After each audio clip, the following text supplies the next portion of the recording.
Garo is the self-proclaimed hero hunter, and he's probably one of the most complex characters you'll ever encounter in the world of One Punch Man. This guy isn't your typical villain. He's a martial arts genius who became a major problem for both the Hero Association and the Monster Association. His story takes you through one of the most twisted character arcs ever written, where a bullied kid turns into something that could literally end the world. As a child, he was always on the outside looking in. While the other kids were busy playing heroes and villains, he kept to himself, usually with a book in hand. But even in games, he couldn't escape being cast as the bad guy. One day, a popular boy named Ta-chan was playing Justice Man with other students, and Garo tried to stop him from kicking someone. Instead, Ta-chan flipped the narrative and labeled Garo the villain of their game. When he dodged an attack, Ta-chan slipped and hurt himself. Ta-chan fiercely asked why he died, and he told the other kids to restrain Garo and kicked him in the face. In Garo's eyes, Ta-chan was everything wrong with heroes. Popular, adored, always smiling, but underneath it all, just another bully who got away with anything. Teachers weren't any better. When he tried to explain, his teacher ignored him, lecturing him on not fighting and scolding him for confusing games with reality. He was then forced to apologize to the very kids who ganged up on him. To a young Garo, this felt like proof the so-called heroes of the world were just society's favorites, while anyone who didn't fit in it was cast as a villain. Even TV drove the point home. Watching the Justice Man show, he found himself rooting for the villains. They always fought hard, but Justice Man showed up and crushed them every time. When he asked his father if a villain would ever be Justice Man, the answer was a blunt no. That made no sense to him. If monsters and villains always tried their best but were destined to lose no matter what, then the system was broken.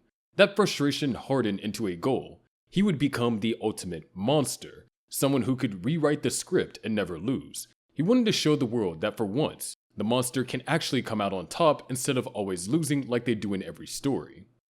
Now I will cover the world in darkness! Not so fast, Devil Earl! Aw man, that lame theme song means Justice Man is here. Just when it's getting good, the hero always butts in. Hang in there! Don't give up, Devil Earl! Kick Justice Man's butt! Justice Punch! Darn it, he got beat again. It's not fair! Why doesn't any monster have a chance against Justice Man? What? Heroes never lose? Why not? Why does good always have to win? That's totally not fair! As a teenager, he traveled incredibly far to reach Bang's dojo. The journey was so exhausting that when he finally arrived and rudely asked Bang if he was strong, he immediately passed out from the strain.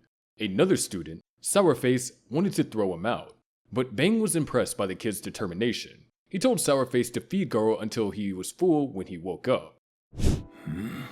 Who's the kid? Kinda rude, isn't he?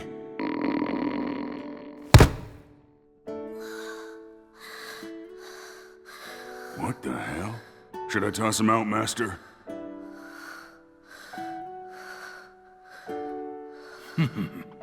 No. Bang took him in as a student, and he quickly became the absolute best at the dojo. His talent was scary. He could outperform students who had been training for years. During one memorable training session, he watched Sourface struggling to break through a stack of ceramic tiles. When it was his turn, he smashed through the entire tower except for one tile at the very bottom. Bang pointed out that missed tile as proof that Garo still had room to improve, which served as a constant reminder that perfection was still out of reach. But Garo's hunger for strength was insatiable. 6 months before the Super Fight tournament, he decided he learned everything the dojo could teach him, so he went completely berserk. He rampaged through the entire facility and beat up most of the students, including Sourface. Bang himself had to step in to stop the destruction, giving Garo a serious beating before kicking him out permanently. On his way out, Garo wasn't done causing trouble. He broke into a safe containing scrolls of secret techniques and managed to get his hands on the knowledge of Exploding Heart Release Fist. Then he entered the Super Fight tournament in disguise, knocking out the real Wolfman competitor and stealing his identity. He won the entire tournament while keeping his true identity hidden. His first major appearance was at the Hero Association meeting when he casually strolled in and announced he could beat everyone there single-handedly, even if they all ganged up on him. The heroes probably thought he was just another delusional wannabe, until he actually backed up his words. He proceeded to demolish 3 A-class heroes who were blind S-class in strength, along with everyone else present except for Sitch and Speedo Sound Sonic, who had already left the meeting. The beating was so thorough and one-sided that it left everyone stunned. As he walked out, he promised to return in 6 months after finishing his training journey.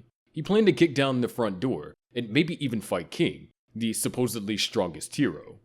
Well, now look at this. Color me impressed. She's good. Her prophecy's spot on. She knew a god-level threat like no one had ever seen was on its way. But Meathead there's got a point. All of these nobodies combined wouldn't be enough to take me down. Huh?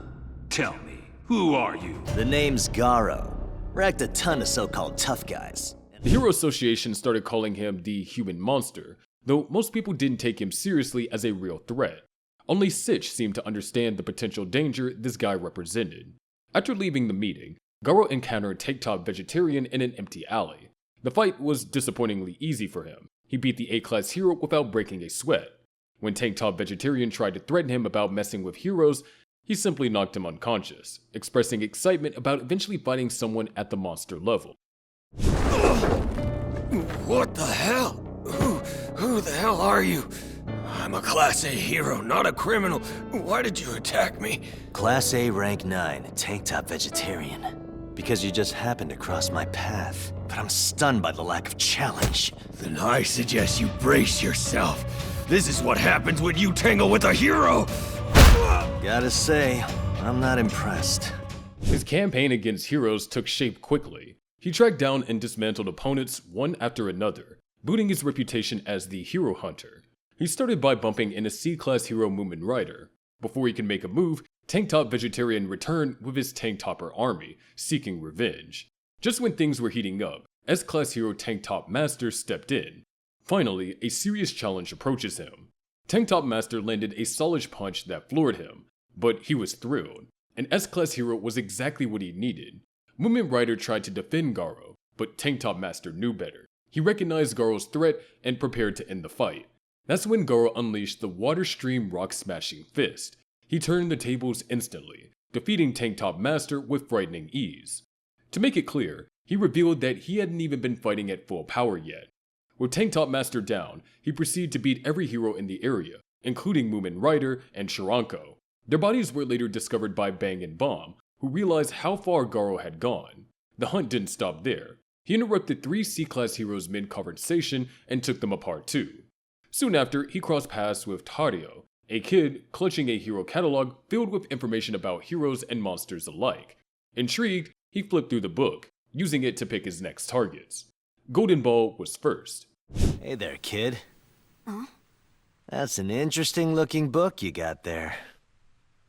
This blonde guy is King. He's a Class S hero. He's the strongest ever. And this is Lightning Genji, a Class A hero. I see him patrolling around my neighborhood all the time. I got his autograph, see?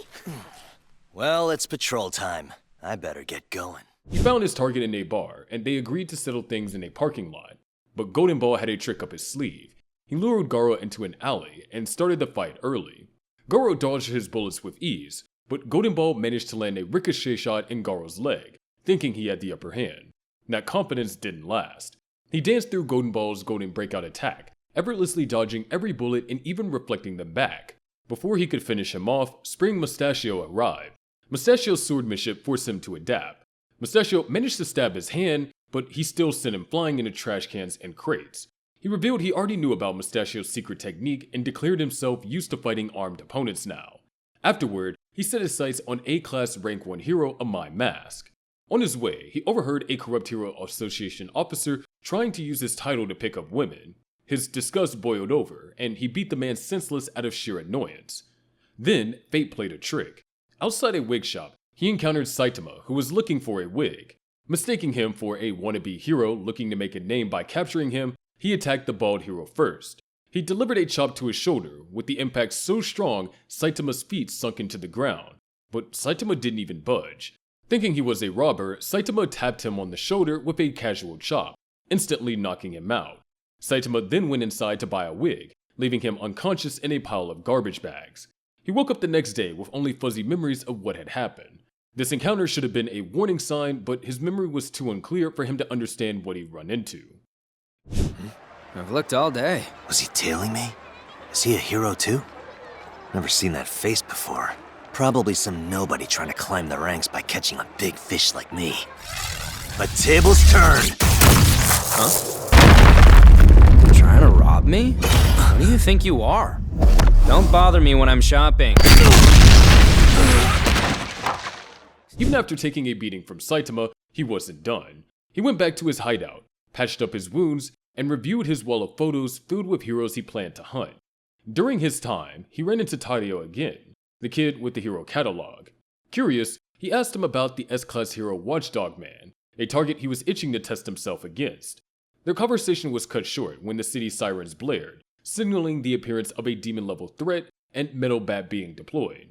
He told Tadeo to get to safety, while he rushed to find Metal Bat. He arrived just as the hero was sent flying hundreds of meters across the city. At first, he thought Metal Bat had been defeated by Elder Centipede, so he considered moving on to Watchdog Man, but when Metal Bat got back up and started heading towards Elder Centipede again, he decided to challenge him. Their clash was intense. He quickly noticed that Metal Bat was already exhausted from his previous battles, which meant he wasn't at full strength. He mocked Metal Bat, disappointed he couldn't see the hero at his peak. But even in his battered state, Metal Bat kept pushing with sheer determination. Every time Garo thought he had him figured out, Metal Bat's speed and strength climbed higher, powered by his fighting spirit. Garo was impressed, even admitting that if Metal Bat had landed one clean hit, it could have been over for him. After a brutal showdown, he finally managed to take down the ridiculously tough hero. And just as he started gloating over his big win, he suddenly heard someone, and when he turned to look, Metal Bat was suddenly in front of him, aiming to crush his head with the bat. It turned out Metal Bat's little sister intervened and stopped him before he could land the deadly blow. The little girl reminded him of his promise not to fight in front of her. Reluctantly, Garo backed off, deciding it wasn't worth going against those terms. On his way out, he was being watched by Phoenix Man and Sludge Jellyfish. They saw potential in him and tried to recruit him into the Monster Association. He wasn't interested and made his stance clear. He wasn't joining them. Whoa, what's this? Could that goon really have so much power? If you'd have caught me square on, I'd have been in trouble. Big brother!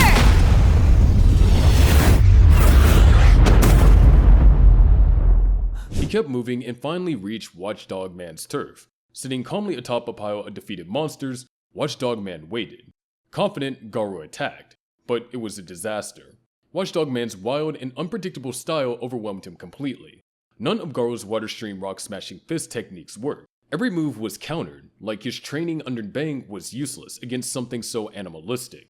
Beaten badly, he had no choice but to retreat. Surprisingly, instead of discouragement, he felt thrilled.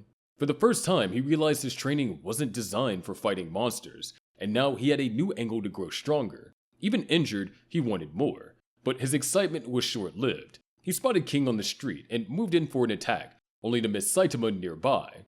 Without warning, the bald hero punted him straight into a wall with one casual kick. Once again, his hunt ended with him unconscious and humiliated. This was the second time Saitama had casually defeated him, though he still didn't fully realize what was happening. Huh? Is that? Yeah, it's him. I won't get a second chance. My body can handle it. The pain is gone. In fact, I'm so stoked I'm drowning in power. King, prepare to be hunted! What will his first move be? I can't wait to find out! Here goes! Get ready to die! Fighting monsters is bad enough. Now we gotta fight hoodlums too? Give me a break. He eventually recovered and dragged himself back to his hideout. There, he crossed paths with Tadeo again. The boy warned him that his friends wanted him to leave the shack, but Garo figured out the truth. Tadeo was being bullied into saying it. He gave the boy advice. If he wanted to stand up himself, he had to get stronger. Not long after, he realized he was surrounded. A squad of heroes led by Death Gatling had come to capture him. Borrowing Tadeo's catalog, he identified every hero outside before stepping out. Death Gatling announced that they were there to end his spree, but he mocked them, saying this would push his hero hunt past 100 victims. The heroes attacked in waves: Gun's bullets, Stinger's spear, Shooter's poison arrows, Chain and Toad's chains, Smile Man's kendama, and Wild Horn's brute force. At first, they kept him on the defensive. He dodged, countered, but still got nicked and cut. Glasses, the weakest of the group, hung back, but occasionally threw pebbles to distract him. But he was no ordinary prey. Every second of the fight, he adapted, analyzing their patterns and breaking their coordination. He caught Chain and Toad's chain even though it came from his blind spot. He redirected Spileman's kendama right back into his face. He used Wildhorn's body as a shield against Stinger's attacks. One by one, the group started to crumble. In the chaos, his mind flashed back to his childhood, when villains were always unfairly crushed just because they were outnumbered. That memory fueled his rage. He dismantled the heroes with surgical brutality, knocking each one out until only Death Gatling remained. Desperate, Death Gatling unleashed his ultimate attack, Death's Shower, an endless storm of bullets. But he blocked and redirected every single one, making sure the child in the building behind him wasn't harmed. By the end, Death Gatling is knocked down unconscious, and Garo stood tall, battered but unbroken. The winner will be justice. Time to die. Death Shower!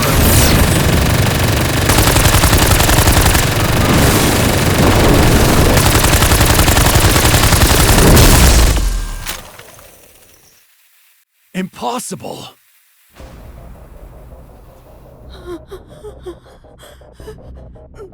Mister... Then came Genos. The cyborg's sudden arrival escalated everything. Their fists collided midair and shook the ground. Genos unleashed machine gun blows, forcing Garo onto the back foot, but he countered with water stream rock smashing fist, even ripping off Genos' right arm in the struggle. Genos wasn't done. The detached arm grabbed him by the neck and slammed him into a tree while being tied up. Genos called him a thug unworthy of serious effort, but he refused to yield and broke free. Low-rank monsters from the Monster Association began to appear and held down Genos to lend Garo a hand, despite his refusal for their aid. Genos quickly took care of them, and upon confirming his alliance to the Monster Association, Genos prepared to finish him off with his incinerator. Before Genos could unleash it, Bang and Bomb arrived, telling Genos they'll handle Garo instead. While Genos fought off the swarming monsters, Bang confronted his former pupil. Garo tried to counterattack with everything he had, but Bang's mastery of water stream rock smashing fist overwhelmed him. Bomb joined in, and the two brothers combined their arts to crush him. Garo, weakened and cornered, was pummeled relentlessly. His attempts to escape by copying Watchdog Man's style or using Death Gatling as a shield failed. He remembered his childhood frustrations again, fueling one last desperate counterattack. He grabbed a tree, swung it wildly, and barely forced the brothers back. But it wasn't enough. Phoenix Man swooped in at that moment, rescuing Garo and carrying him away as Elder Centipede covered their escape. Despite Garo's protest, he couldn't fight back. The Monster Association had claimed him, whether he liked it or not. After Phoenix Man dragged him into the Monster Association base, he found himself surrounded by monsters who didn't know whether to see him as an ally or a liability. He sat through a twisted trial led by Garo, who wanted to test his resolve. Orochi, the Monster King himself, eventually stepped in, offering him a spot as an executive. But there was a catch. To earn it, he had to kill a hero within a day. Unknown to him, Garo secretly sent Royal Ripper and Bug God to monitor him and eliminate him if he failed this test. During his probationary period, he wasn't impressed by how things turned out. He didn't want to be a pawn in any organization. Sitting alone and musing on his disappointment, he ate everything on the restaurant's menu before leaving without paying. Later in the park, he saw Tadeo get bullied and stepped in to scare away the bullies. Tadeo thanked him for saving him, which disgusted him since he was supposed to be becoming a monster. Saitama caught up to confront him about his dine and dash antics and decided to let him off with just a warning. This infuriated him because he thought heroes had started taking pity on him. He resolved to complete his task by bringing back Saitama's head, but when he tried to attack, Saitama accidentally punched him while trying to leave, knocking him unconscious once again. When he woke up, he asked Tadeo who that hero had been, but before getting an answer, Bug God and Royal Ripper confronted him. They had been observing his behavior and now had serious doubts about whether he was truly a monster. Royal Ripper approached Tadeo menacingly, causing Garo to tell him to back off. He formed a protective stance in front of the boy as both monsters approached. Royal Ripper explained that Garo had sent them to monitor him, and after watching his actions, they questioned his commitment to being a monster. Royal Ripper demanded that he kill Tadeo to prove himself. He told Tadeo to go home, but the boy was too scared to move. Frustrated, He berated the boy and forced the hero catalog out of his hands, saying he needs to get stronger during dangerous times like these. While he was distracted with this, Warrior Ripper attacked Tario. Garo instantly stopped the attack by grabbing Warrior Ripper's blades and lifting him into the air, then delivered a powerful kick to the monster's abdomen.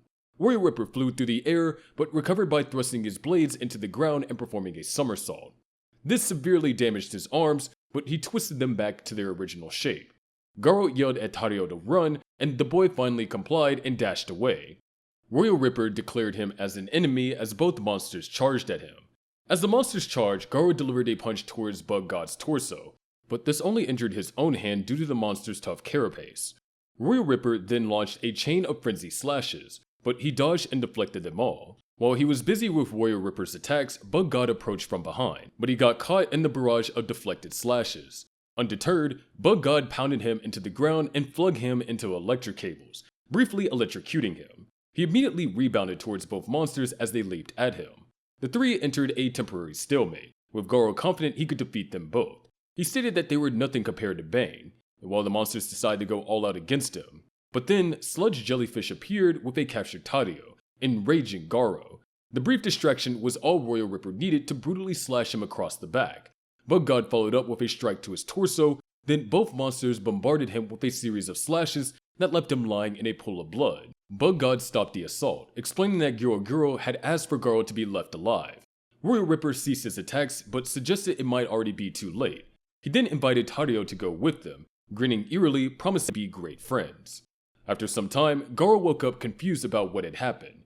He gradually remembered being defeated by Warrior Ripper and Bug God, and realized that Tario had been kidnapped. While wondering how he managed to heal, he noticed that his bandages were sticking to his wounds in an unusual way.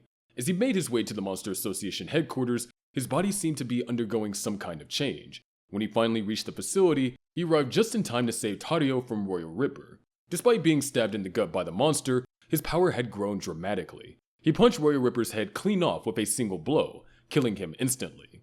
Then he used Whirlwind Iron-Cutting Fist to shred the monster's remains to pieces. During their escape attempt, Tario told him that there was another kidnapped child who needed rescuing, but Garo made it clear he hadn't come to save anyone, not even Tario. Before they could continue, they encountered Overgrown Rover, a massive dog-like monster. They managed not to provoke Rover initially, but then they ran into Super Mouse, Showerhead, and Unihorn. These smaller monsters accidentally hit Rover during their fight with Garo. This caused the giant beast to attack everyone indiscriminately. Garo's battle with Rover knocked him through the floor where Garo resided. The Monster Association's brain immediately restrained him with psychic powers, explaining its plan to nurture him into the most powerful monster through a special process. Garo rejected this and began resisting its psychic abilities. At first, he managed to outmaneuver its powers, declaring his intention to hunt down Garo itself. With the Monster Association brains gone, he reasoned, the organization would naturally collapse. Seeing the need for additional force, Garo called in Orochi. The Monster King grabbed and crushed Garo with overwhelming power. Their battle was completely one-sided, with Garo being pierced, scorched, punched, and thrown around the room despite using Water Stream Rock Smashing Fist for defense. Orochi copied his stance, and through their battle, the Monster King learned Water Stream Rock Smashing Fist. Garo mocked him for copying techniques, and they battled once more, but Garo was ultimately knocked unconscious by the vastly superior opponent. After getting beaten down, Garo ended up chained deep in the Monster Association's underground hideout. Puri prisoners stumbled across him while digging through the base and thought he was just another hostage needing rescue. But the moment Puri moved to break those chains, Garo snapped awake. He shattered his restraints and unleashed a brutal combo on the S-Class hero, dropping him with just one devastating attack sequence.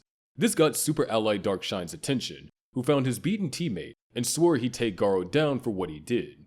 The fight with Darkshine went terribly for Garo at first. One massive hit from the muscle-bound hero knocked the rage right out of him, making him wonder about Orochi's whereabouts and whether Tario had gotten away safely. Darkshine's incredible strength was crushing him initially, sending him flying through walls and cracking his ribs, but Garo didn't break under the pressure. His body started adapting to every single hit. He began evolving right there in the middle of combat, getting faster, and refining his technique with each exchange. Without even knowing it, he created an entirely new fighting style, Cross-Fang Dragon Slayer Fist. Darkshine, one of the most physically powerful heroes around, began losing ground. His usual confidence started cracking as genuine fear set in. Garo Garo's strikes kept getting quicker, harder, and more precise until even Darkshine's legendary toughness couldn't keep him completely safe. Garo taunted him relentlessly, gaining the upper hand both mentally and physically. Eventually, Darkshine figured out he was just being used as training material for Garo's continuous improvement. The situation became completely hopeless. Then, something nobody expected happened. Garo suddenly stopped mid-fight. Looking at Darkshine's terrifying expression brought back memories of his own painful past. All those times he'd been overwhelmed by impossible odds, looked down on, and completely destroyed. Rather than delivering the final blow to Darkshine, he held back. That moment of mercy proved that there was still some humanity buried inside him. The pause didn't last though. Garo's body started changing even more drastically as his monster transformation kicked into high gear. While Darkshine got lifted away by some psychic force and the entire base collapsed around them, Garo found himself trapped under tons of debris, having a major realization. If the world's unfair version of justice couldn't bring people together, then he'd become the ultimate villain. Something so absolutely terrifying that everyone would have to unite just to face him. This new understanding, his body underwent yet another dramatic change. Shortly after, he surfaced above ground completely out of it, stumbling right into Bomb and Fubuki. He immediately rushed at them with crazy speed, going toe-to-toe with Bomb in what looked like an even match. When he tried going after Fubuki, Bomb jumped in to block his punch and slammed him back. The two kept exchanging hits from a distance, with Bomb picking up on how Garo's fighting was getting better by the second. As Garo charged in again, Bomb cracked the ground with his foot and unleashed his signature whirlwind iron-cutting fist technique, but Garo completely neutralized it by throwing the exact same attack right back at him, then followed up with an elbow that sent Bomb crashing down. When Bang showed up, the old master and his former student went at it once more. This time, they were totally matched in skill level. Garo actually managed to make his old teacher bleed after a quick exchange, which got Bang saying he was way more worth training now than he was ever before. As they kept fighting, Garo suddenly switched to the exploding heart release fist stance, the martial art Bang used to practice before he created Water Stream Rock Smashing Fist. This completely caught his former master off guard.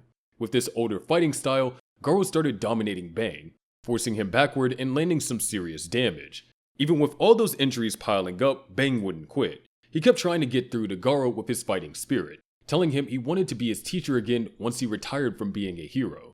They kept going with Garo clearly winning, but Bang managed to grab him and kick him away for a moment. Garo then showed off his Roaring Aura Sky-Ripping Fist, which completely shocked his old master. They went into this lightning-fast exchange of punches until both of them tried to land one final decisive hit at the same time.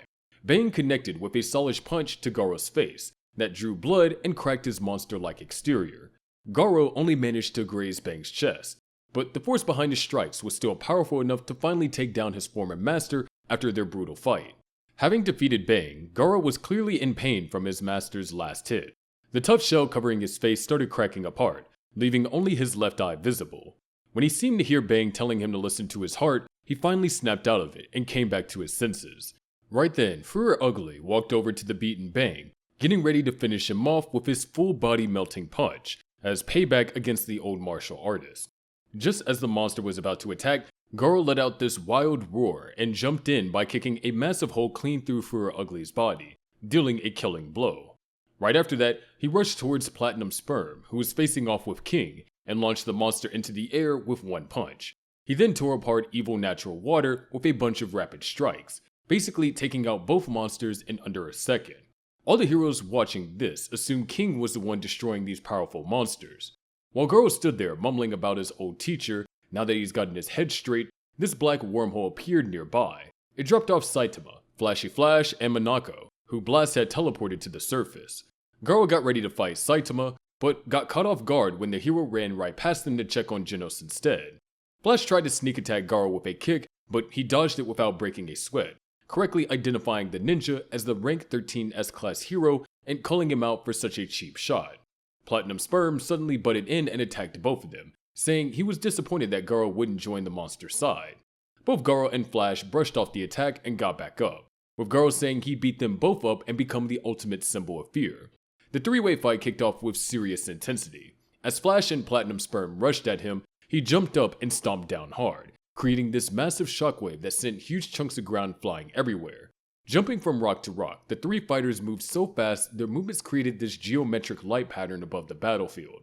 During the fight, Platinum Sperm suggested they both work together to take out Flash first. He acted like he agreed, then immediately plunged Platinum Sperm instead, laughing and showing total disgust at the thought of taking orders from anyone. As the battle went on, he finally perfected his fighting style by mixing in everything he picked up from all his previous fights. He pulled out his Monster Calamity God Slayer fist and temporarily pushed both opponents back. The three kept trading hits until Flash eventually got knocked out by Platinum Sperm, leaving just the other two to go one-on-one. Garo and Platinum Sperm cranked up their speed even more, making their light pattern way denser. After trading tons of perfectly matched hits in just 1.3 milliseconds, he managed to send Platinum Sperm slamming into the ground. Garo shot through him at lightning speed, hitting him with a double spear hand attack that made the fusion monster blow up into pieces. After winning that fight, two massive monsters suddenly showed up, Sage Centipede and Evil Natural Water. Garo jumped right into action, leaping on the Sage Centipede and beating down the huge creature. After stunning the giant centipede with his combo attacks, he bragged about how his fist could scare God himself, never mind one with the deity's servants. Taking a quick moment to spot a helicopter with Tario on board, he felt relieved that the kid had gotten away from the Monster Association headquarters safely. But Sage Centipede noticed that he cared about the helicopter and threatened to have Evil Natural Water destroy it unless he stopped moving. As he paused, Sage Centipede launched his counterattack, followed by Evil Natural Water's assault, which sent him flying back with some serious injuries. Though he bounced back afterwards, things looked pretty bad until Metalbat unexpectedly showed up to help out. Despite their past conflicts, he and Metalbat teamed up to protect the helicopter.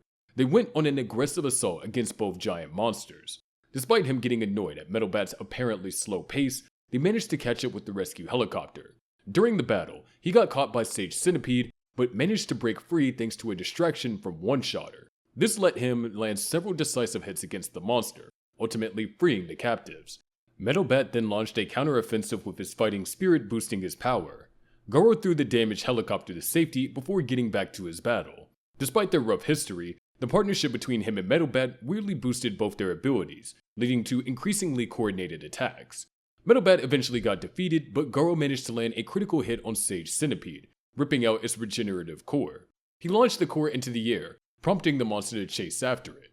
When Sage Centipede extended its massive length to catch the core, Garo followed and used it as a platform.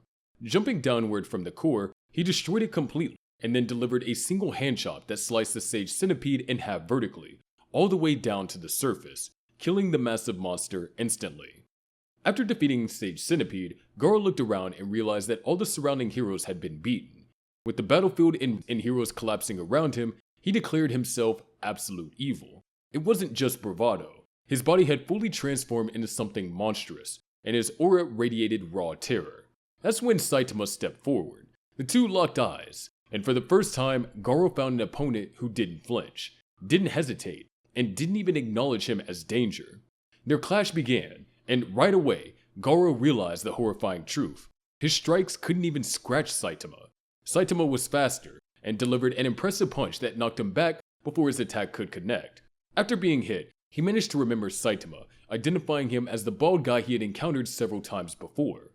His fight with Saitama kicked off for real, and when faced with the hero's crazy strength, he obviously was outmatched right from the beginning.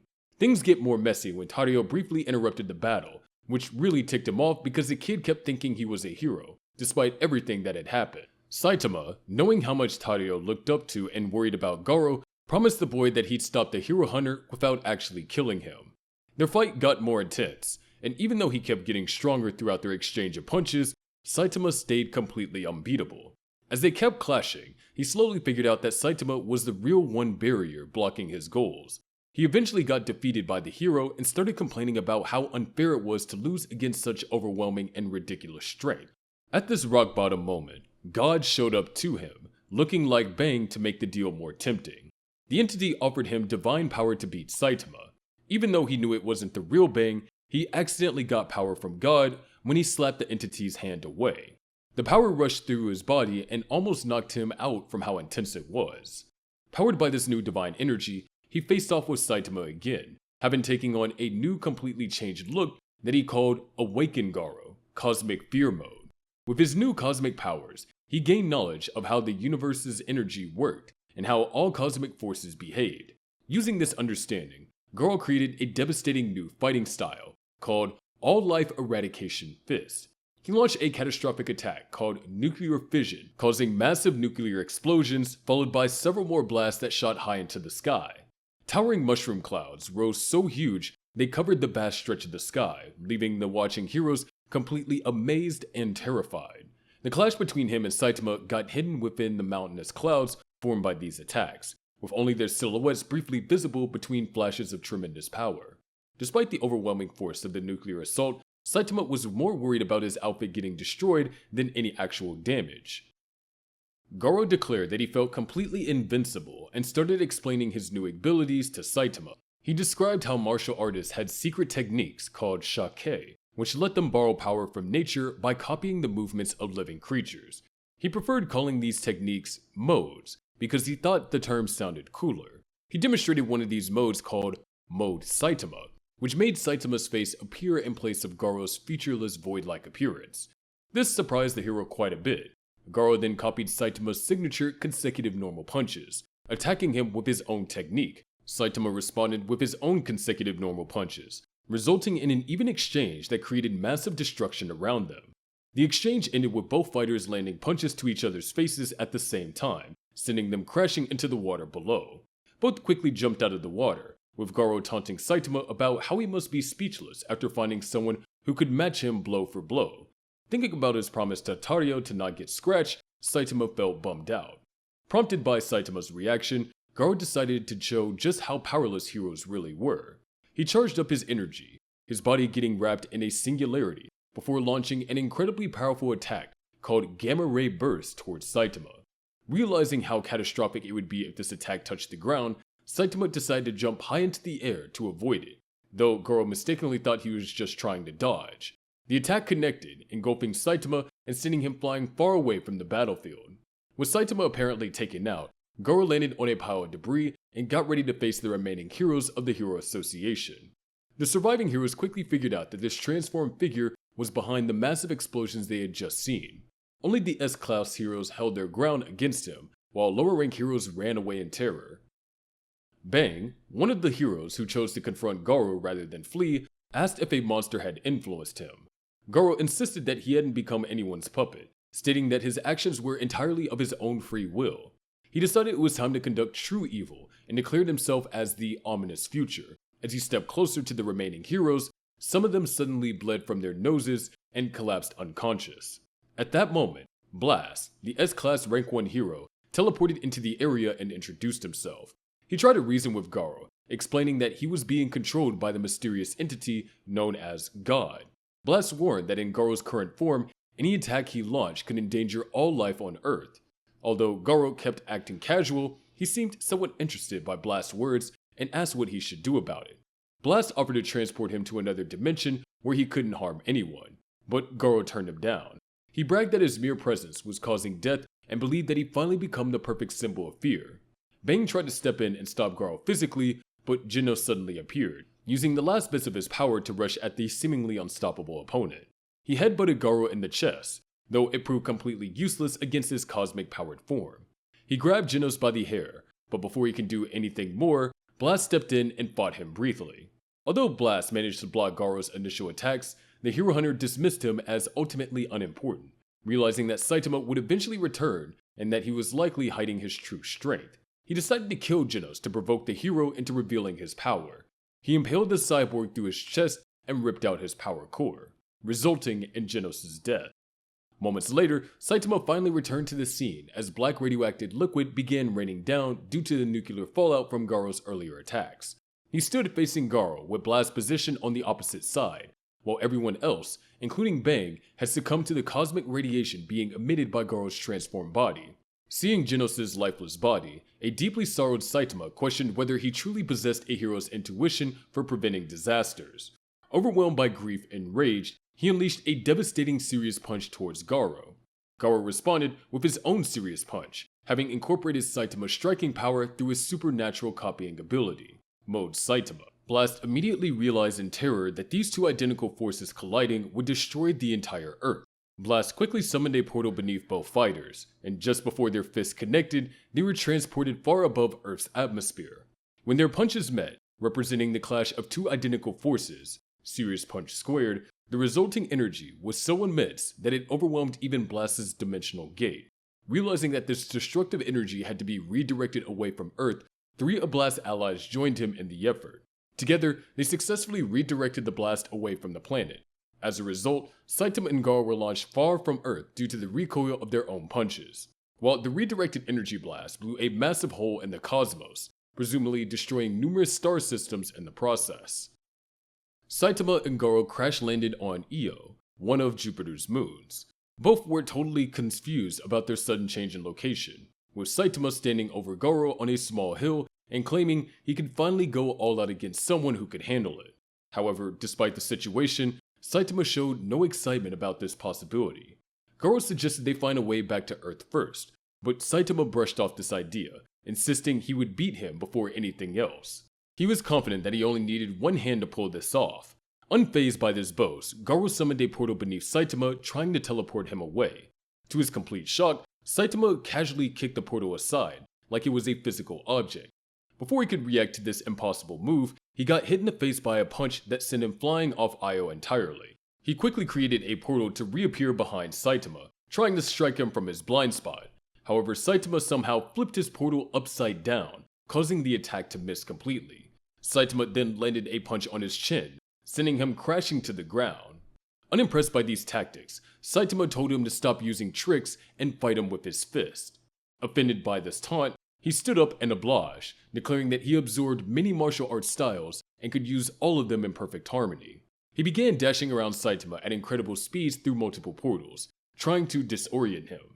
First, he attacked with roaring or a sky-ripping fist, bombarding Saitama with a barrage of punches. When Saitama fought back, he deflected the punch with Water Stream Rock Smashing Fist, then sent the hero flying with Exploding Heart Release Fist. He followed this up with Whirlwind Iron Cutting Fist that shredded Saitama's clothes, then ended the combination with Nuclear Fission Gravity Knuckle. This created a massive atomic explosion that got immediately absorbed into a singularity by the Gravity Knuckle technique. Standing amidst the smoke and debris, he bragged that his fists were completely unavoidable and that timing was irrelevant against his perfect techniques. To his complete shock, Saitama emerged from the destruction completely unharmed, except for being totally naked. The hero casually stated that he could do something similar. Saitama showed off his own devastating technique by digging his fingers into Io's surface with one hand and unleashing Serious Table Flip. This attack launched massive chunks of the moon's surface into the air along with Garo, completely wrecking Io's entire landscape as he got helplessly thrown high into the floating debris. This let Saitama use the broken moon pieces as stepping stones to attack him from everywhere at once. Moving at crazy speeds, Saitama creates tons of after images and directs them all towards Garo with his omnidirectional Serious Punch. Garo barely dodged this coordinated assault by jumping through a portal, only to find Saitama waiting directly below him with another Serious Punch ready. He bounced off debris from this punch, but Saitama intercepted him and punched him away, just as he was about to hit another fragment.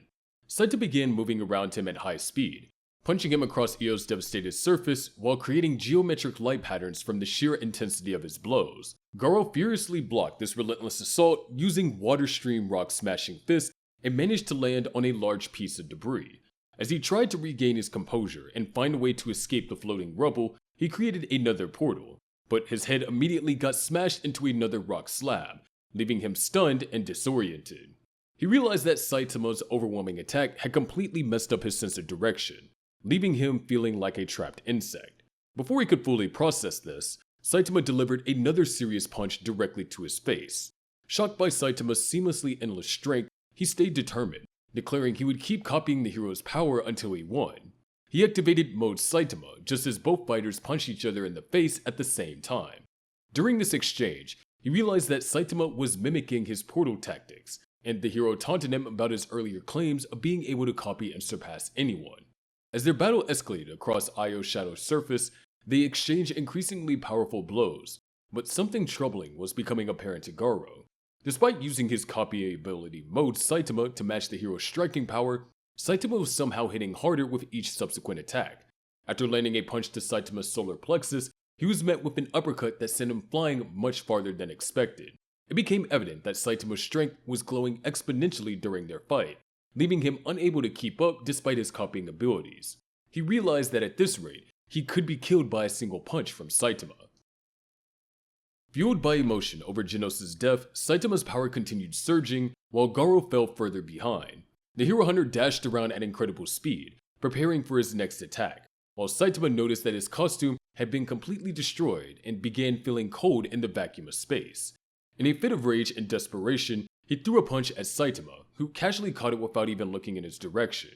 Just then, Saitama felt a sneeze coming on due to the cold environment.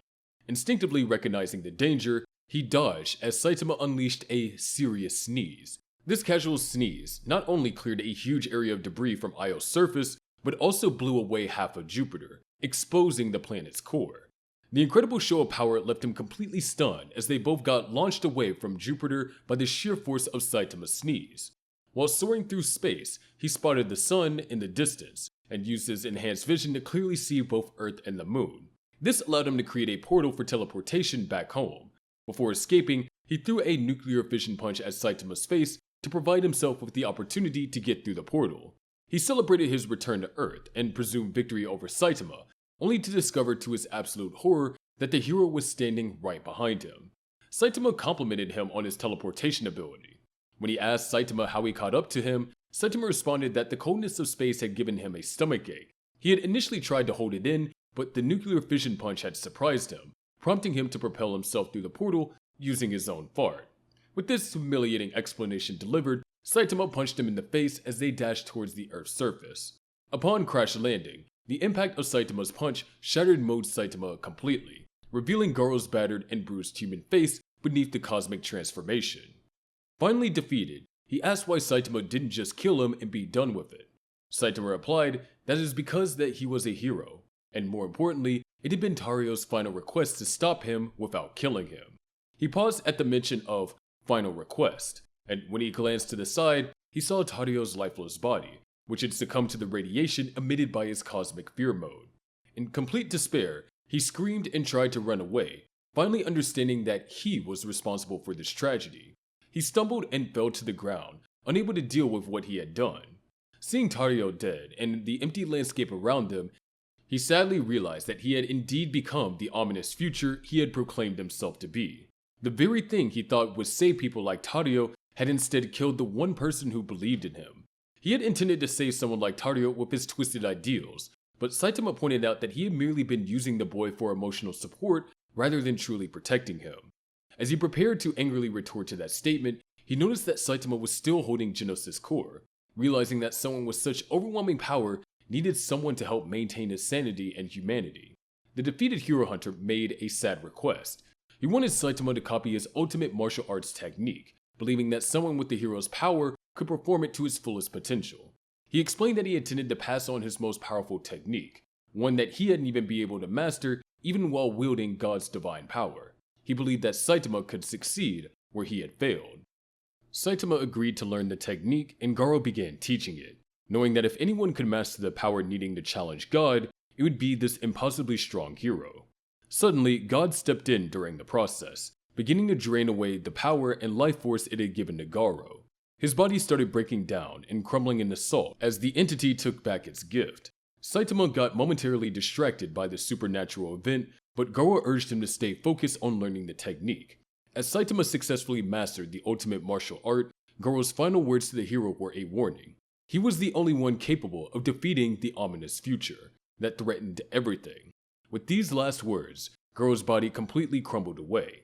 Using the technique Garo had taught him, Saitama gained the ability to travel backwards through time.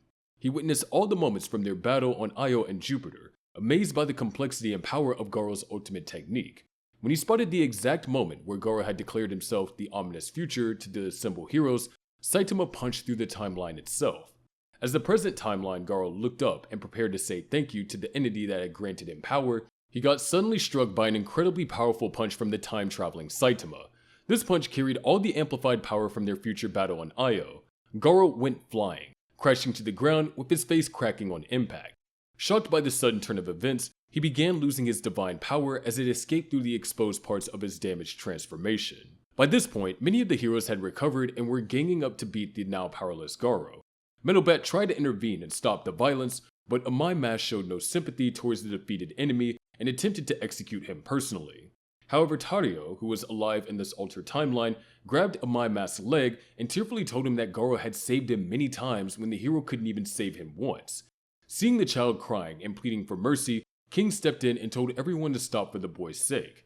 Both Bang and Saitama worked to convince Garo to turn over a new leaf and use his incredible abilities to save people instead of hurting them.